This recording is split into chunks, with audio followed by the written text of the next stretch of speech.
Imagine there's no heaven.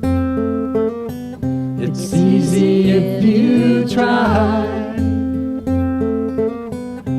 No hell below us.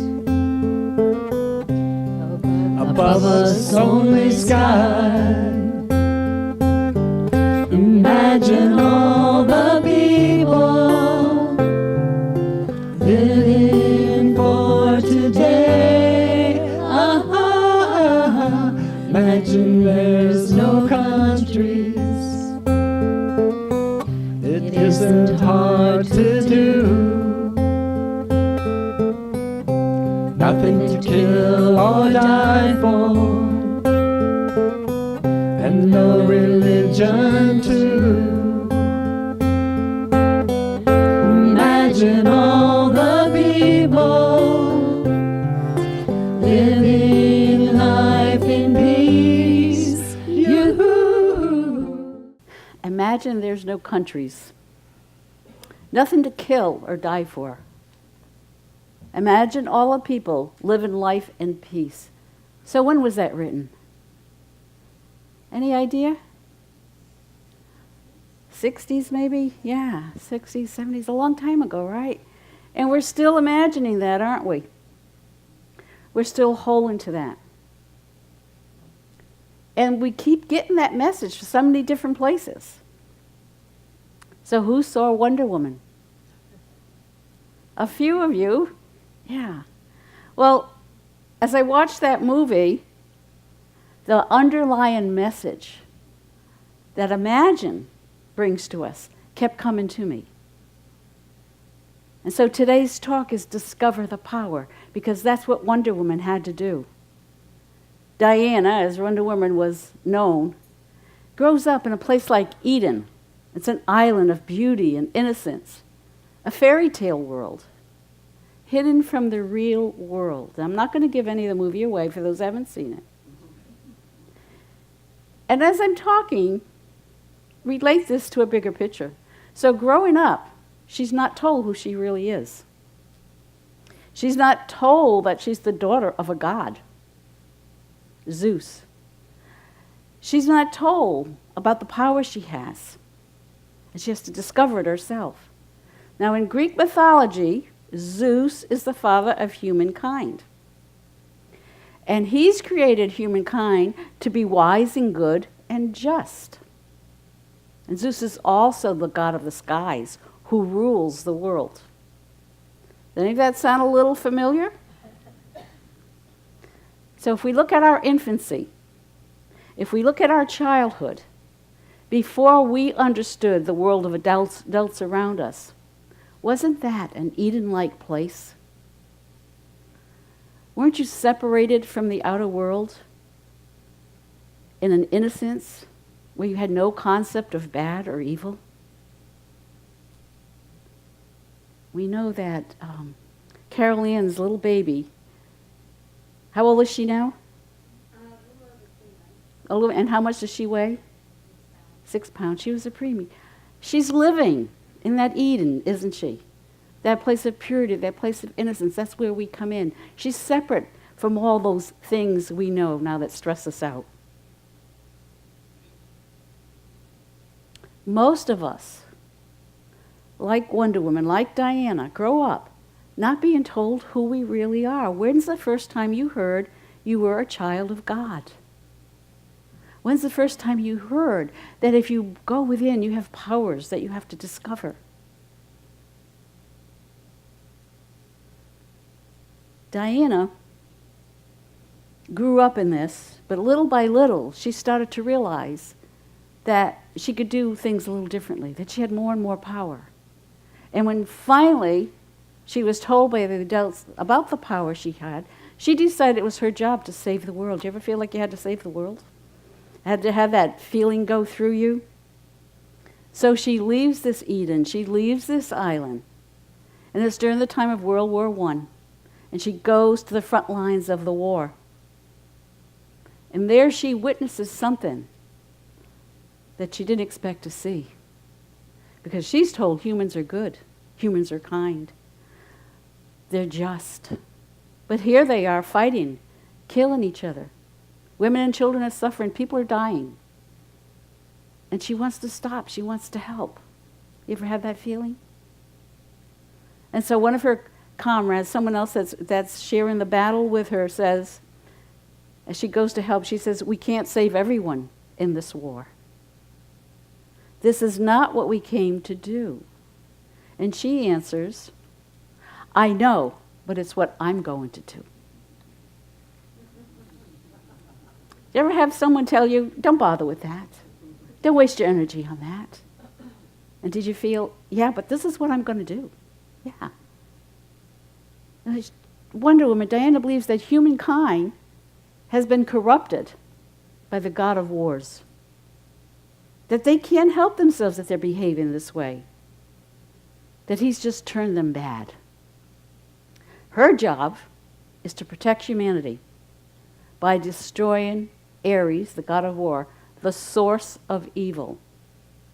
She imagines then that humans will be good, that they'll stop fighting and the world will live in peace. So, have you ever felt like your life or the world would be better if the source of evil, if the cause of the problem was removed or destroyed? Some of you doing that right now?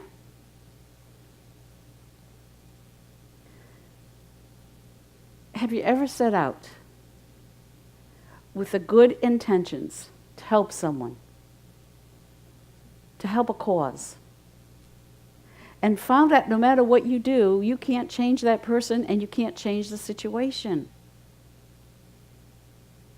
Our good intentions, our idealism can crumble when the situation becomes more than we thought it was going to be, becomes more complicated.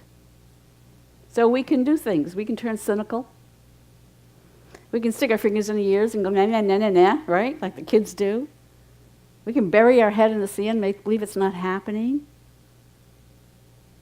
Although Diana hasn't discovered her full powers yet, the strength in her belief is what drives her forward.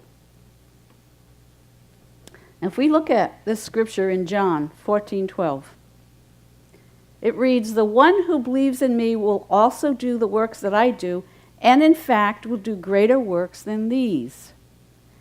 Understanding this scripture is the beginning of discovering our power.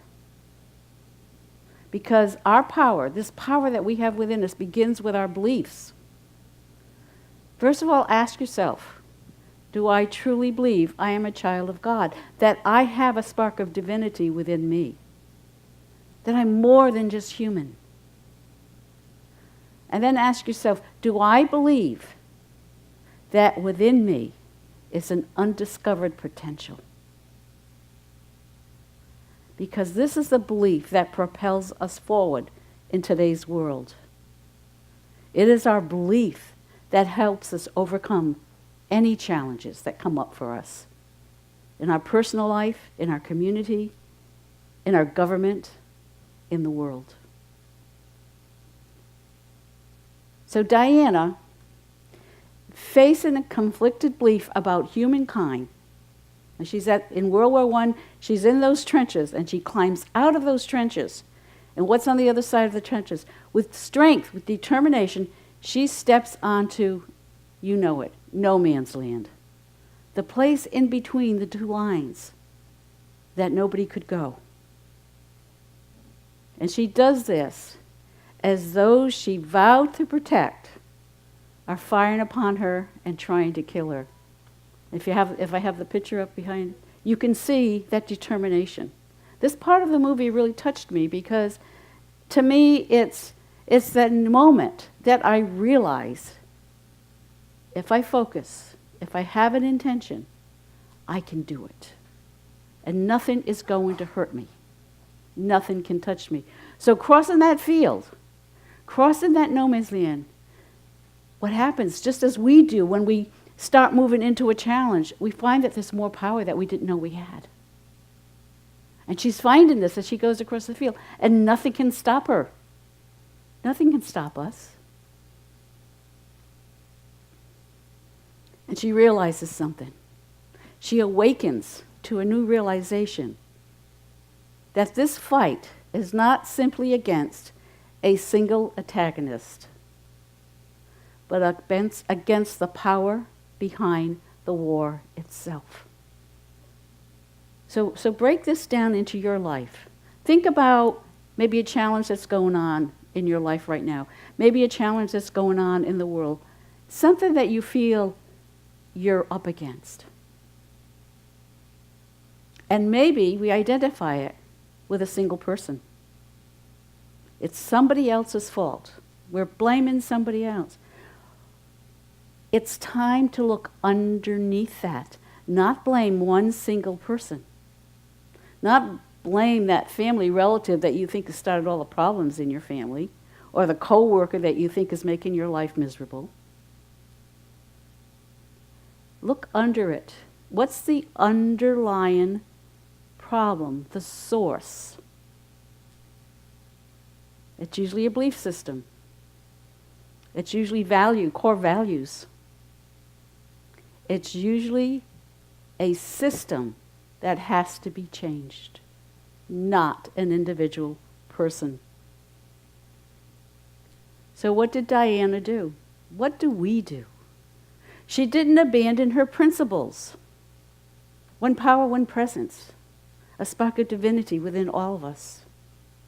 The power of prayer, the power of our thoughts, how I see it, how I interpret it. That's how it shows up for me. If I hold a negative viewpoint, the world shows up in a negative way. If I hold a positive viewpoint, I am going to see the good. I am going to see the abundance. Diana didn't become discouraged. She held to a greater truth. She saw humankind for who and what we are, just as Jesus did. Now, throughout Jesus' life, he was fired upon by a lot of people, by the Pharisees, the scribes, the Jews, Peter, Judas, even his hometown. He didn't deny or ignore human weakness. He didn't abandon them. He saw humankind for who and what we are. People simply not living up to our best, the best within us. Are you living up to the best within you in every situation?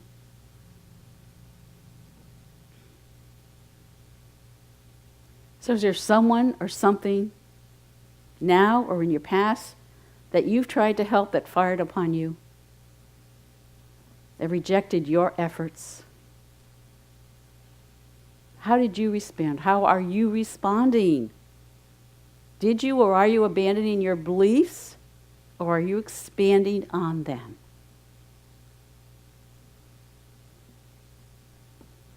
Are you becoming discouraged? Are you ready to dig deeper?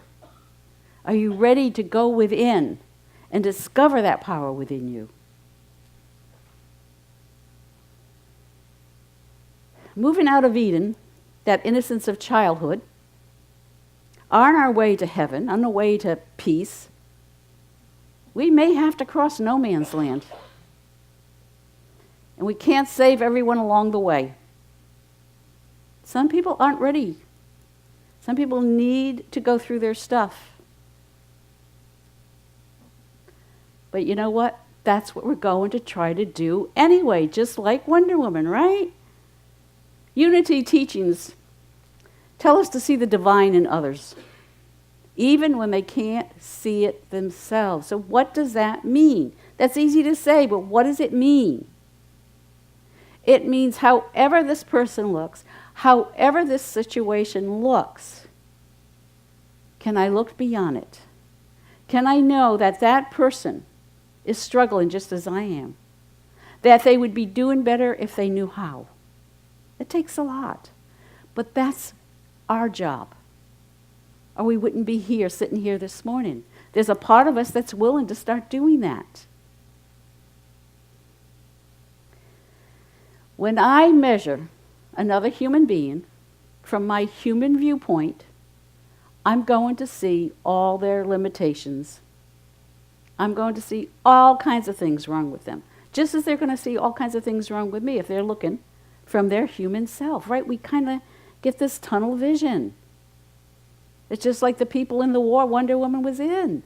They're fighting each other because that's what they're supposed to be doing. They're just seeing the fight. But when I can start measuring other people from that place of divinity in me, first of all, I have to find it, right? And that's time in prayer, time in meditation, time to get still. So I can feel that connection to God, so I know I have it. And when I can see others from that place, I see in them unlimited potential, just as I have it in me. What I judge as bad, as evil, is just the concealment of the good. It's the mask we wear, isn't it? That mask we put on to protect ourselves, to defend ourselves. Acts 17:24-28 says, "In him we live and move and have our being, sleeping within each of you, in every one of us, even the people you don't like, is something greater. Something greater than our ego, greater than our human self. It's an indwelling presence, an intelligence, a power that when we discover it, it frees us to see life and the world differently. Colors look brighter. We see more smiles. We see more abundance. We see more things to be grateful for. And we realize that no matter the obstacle, that yes, I have the power within me. You have the power within you to overcome, to conquer, and to succeed. That can be just something about myself. It means something about myself I want to overcome. Something about myself I want to conquer. A situation out here I want to overcome or conquer. We break it down. We break it down to what's in front of me. What's that challenge in front of me right now? What am I struggling with? What's stressing me out? I can't do anything about it through my thinking, because all that's going to do is tangle me up. I have to become still, do whatever it takes to connect to that place of peace inside me. Renee on Facebook put these beautiful pictures of her home, her garden, her flowers, her outside shower that's full of flowers. A place of peace. Where's that place of peace in your life? Spend more time there. Breathe it in. Be it. Then, when you come out here and something just doesn't show up the way you expect it to, and remember, it's all about your expectation, my expectation, there'll be a peace in me that I can see it in a different light.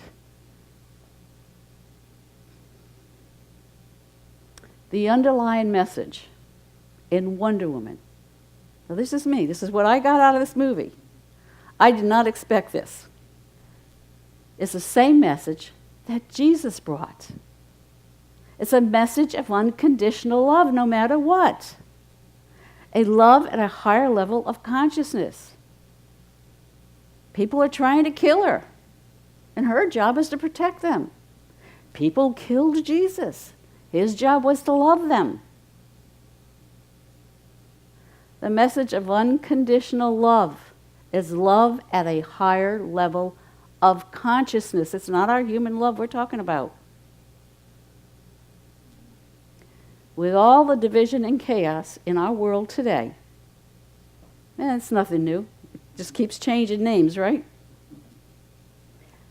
But this meaning of love is meaningless if I miss the everyday opportunity to use it with my partner, with my extended family, with my coworkers, with my friends, in my community, in my country. Love is not just a feeling, folks. It is an action verb.